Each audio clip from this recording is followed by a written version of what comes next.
Welcome back to Fab Automotive Detailing. In this video, you guys, I'm going to show you 10 mistakes that new detailers make. Let's do it.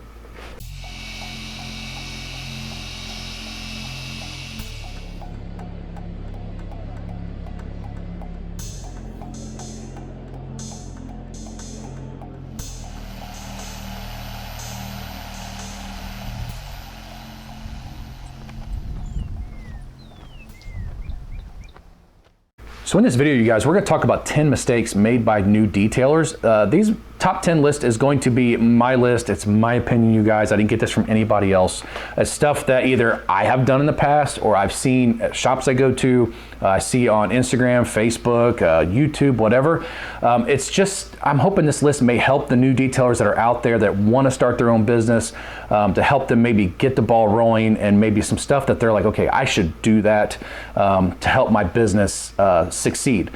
Before we get the video started though, if you have not done so already, take a second, go down below the video, hit that subscribe button, turn on the little bell so every time I upload a video, you do get notified. Number 10 is thinking that getting customers is going to be easy. You can be a great detailer, you can be a good detailer, but if people don't know who you are, it doesn't matter. Getting customers is not easy. You're gonna have to work your tail off. You're gonna have to do free details for family, for friends, post pictures and videos of your details on Facebook and Instagram, and nothing happens overnight. Because if somebody sees your brand new business out there, what are most people these days gonna do? They're gonna look for reviews online. And if there aren't reviews about your business from people that are posting about it or on Facebook or on Instagram saying, man, this guy details so great, then it's gonna be really hard to grow your business. I can tell you, I don't do this for a living. I don't detail for a living, but I've been detailing for over 20 years. There for a long time, I was doing one every single weekend. And the only reason I got a detail every single weekend was from word of mouth, from people that I started out doing free details for, and they told other people about it. That was the only way that I got so busy. Now I don't do a whole lot of that anymore, you guys, 'cause I'm so busy with my business that I have now, but I still try to get as many details in as I possibly can. But people know me around my area for paint work. I love paint work. I take so much pride in paint work. I hate doing interiors. I do. And I can be picky because I don't do it for a living. But I'm known in the area for doing paint work. So people call me and say, hey, you know, so-and-so told me that you were really good at doing paint work. And when I hear that, I'm like, man, that's so awesome, you know, that people are talking about my business and my abilities to do paint corrections on cars and to make cars look as good as possible. So word of mouth is so important. Getting customers is not easy, and that's why that's number 10. So number 9, you guys, is cutting corners. I see this a lot, especially in my business going around to places. I see it on YouTube and stuff also. It really just drives me nuts. Take pride in what you do. You know, if you sell somebody a 2-stage paint correction plus a ceramic coating, do the 2 stages. Don't do the first one like, you know what, that looks good enough. They're not gonna know. Well, if you're gonna do that, then take off the 2nd stage, take some money off for not doing the 2nd stage, and then go from there. But I've been around shops, I've been in places that people brag about, man, I talked them into doing this, but I only have to do this much because it looks good enough, they're not gonna know, and that really just kills me. Other things, interior, stains on carpets. Don't just use a carpet dye and make people think that you removed their stain. And I said that in another one of my videos in the past because that really drives me nuts. It is a good worst case scenario where you call a customer and say, look, I can't get the stain out. I can dye it or I can just leave it. What do you want me to do? But I think that when you just do that automatically, instead of trying to get the stain out, that's cutting a corner, and I really hate that type of stuff. When you start cutting corners, you are sacrificing your business, in my opinion, and your trustworthiness. So cutting corners is number 9 for that reason. Number 8 is unwilling to try something new. I go to shops all the time that they're set on using such and such product. I won't try anything else. I will only use this product line.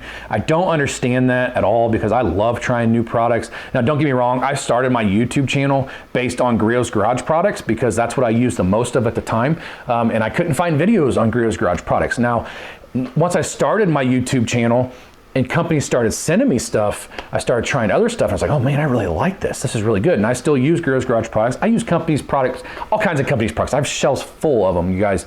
But I think if you're set on one company's products, you are not willing to advance your business into the newest technology, because technology in ceramic coatings and soaps and wheel cleaners and compounds and polishes is changing every single day. If you're if you are aware of anything that's going on in the detailing community at all, whether it's Facebook, Instagram, or YouTube, you see brand new videos on products all the time from people like me, other detailing channels, from the businesses themselves, the companies that make the products.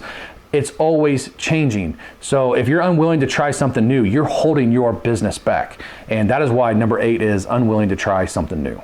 Number 7 is undercharging or overcharging. This kind of goes into the new detailers category, I do believe, not necessarily the ones that are already established. But if you are undercharging, you are hurting not only yourself, but you are hurting the detailing industry as a whole. So if somebody's doing a ceramic coating on a car, I'm just going to throw a number out there for $1,500, right? You say, well, I'm going to do it for $750. I'm going to do it for half the price. You're hurting yourself money-wise. You're hurting the person that's doing it for the $1,500, because that's about the average cost at a shop, between $1,000 and $1,500, depending on how many steps of paint correction you got to do. You're hurting yourself and you're hurting them. Don't hurt the detailing industry, the industry you're trying to be in. Try to grow it. Try to make it as best as possible. Be competitive with the people around you. If somebody calls one of your competitors, another detail shop, and they have questions for you, maybe like, hey man, how did you get this out? Or how did you do that? Don't be unwilling to let them know, I guess is the best I'm saying. You don't have to tell them all of your secrets, you guys. I'm sorry, there's something flying around right there. You don't have to tell them all of your secrets, but don't act like, well, that's my enemy. That is my enemy. No, we are all in this together. There's plenty of room for in the detailing industry, you guys, for new detailers. There's so many cars on the road these days, you guys. There's plenty of room for all of us. And then overcharging, I have seen this time and time and time again, you guys. It's not that, how do I even put this? You're screwing your customer. You're making yourself good money, don't get me wrong, but you're screwing your customer. If you're charging $3,000 for something that should have cost, I'm gonna go back to $1,500. If you're charging $3,000 for something that should have cost $1,500, I couldn't sleep at night doing that, for one. If you're not an honest business person, I don't know how you can continue going on like that, but there's people that do it all the time. Be honest with your customers. Be fair with your customers when it comes to pricing. Treat everybody the exact same, whether you're doing just an interior sweep and just putting some stuff or cleaning the dashboard and that's all the customer wants, up to full-blown ceramic coatings, let's say on a motorcycle, boat, car, whatever. Treat every car you get the same. Don't undercharge, don't overcharge, and that's why that is number 7. Number 6 is not knowing how to properly correct paint. Another thing that I see quite often in my job, people that are bragging about how great they are at what they do, and then you walk out in the parking lot and you see the cars and all you see is haziness, or you see buffer trails, people that don't take their time. I see people all the time that use products that I've tried to get them to use. I'm like, it was okay. And I've actually been there in person and watched them do it. I'm like, hang on, let me do it. And I grab the machine and I do it. And they're like, well, man, you did way better than I did, because I took my time. You don't correct paint at 9,000 miles per hour. You need to take your time, do the job right, and get it done for your customer so the car looks absolutely the best you can. I see people that use rotaries that shouldn't use rotaries. I see people using dual action polishers the way that they shouldn't be used. Do training, learn how to use the machine properly, hone in your paint correction skills, and it's gonna be better for you in the future anyways, because the more people see what you do and how good a job you do, the more business you're gonna get.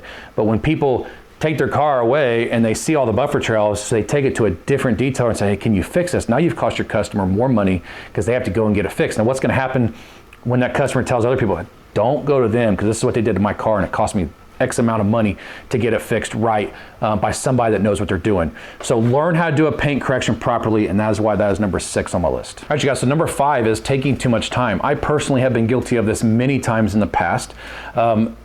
What I would do is I would work a little bit on the car, and then I'd be like, okay, I don't want to do this. So I get outside, walk around, get on my phone, play around on my phone, whatever. And the next thing I know, I'm like, oh man, it's been an hour. I need to get back on this. If you do that full time as a business, and you do exactly that, and you get on your phone and you just waste time and you don't get the job done, well, when that customer calls and says, hey, I want to get my car in, and you're like, well, I can't get you in because I'm working on this. I'll have to get you in tomorrow or whatever.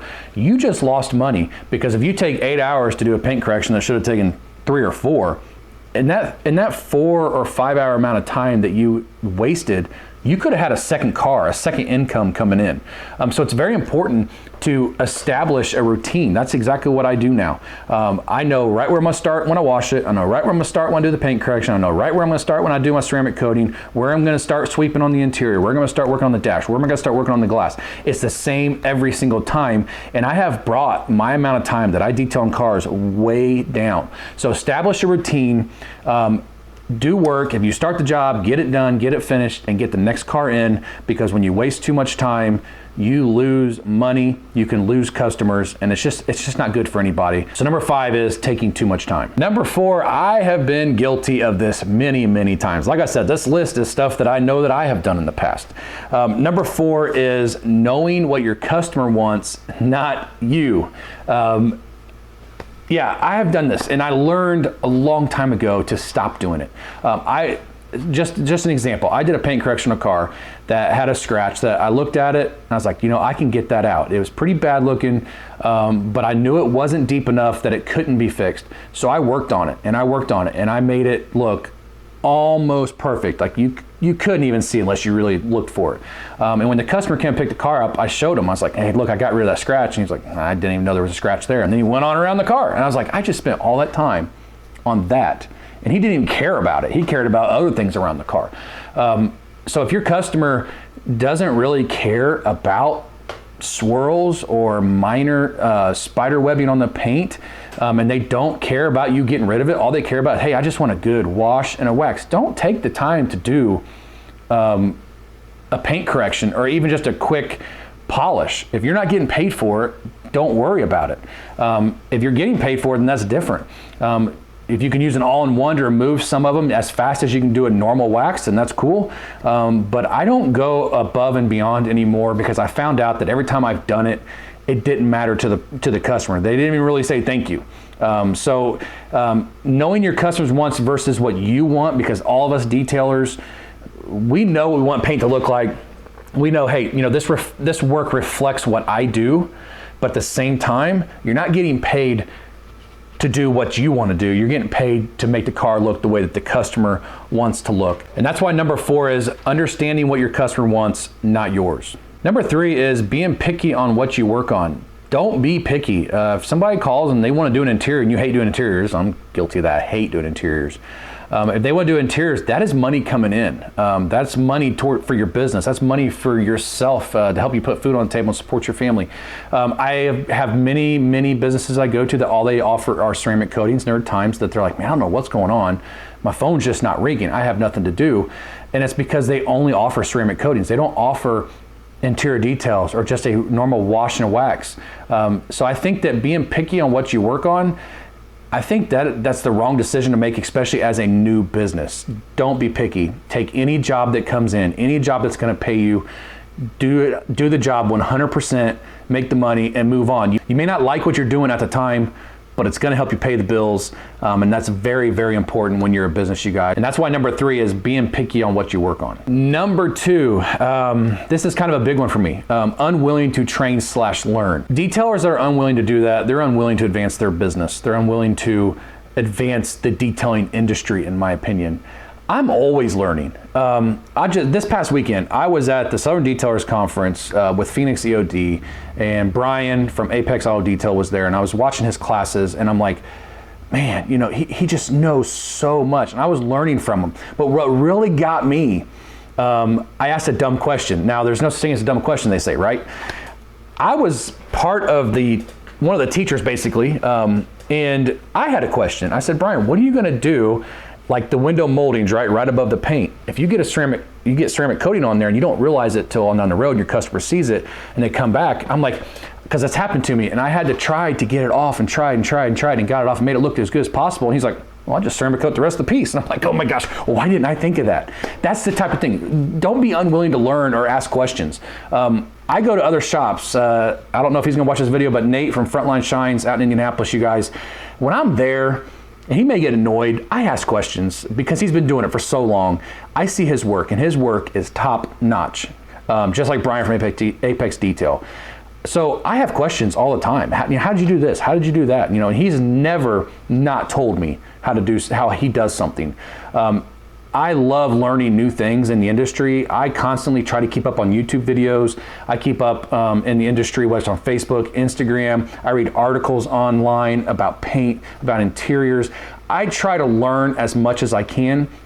And I have talked to other detailers that I'm like, hey, you know, have you done any training on this and that? I don't need to do it. I know how to do it. That is not true, because cars are changing, carpets are changing, upholstery is changing, leather's changing, paint's changing, paint's getting worse.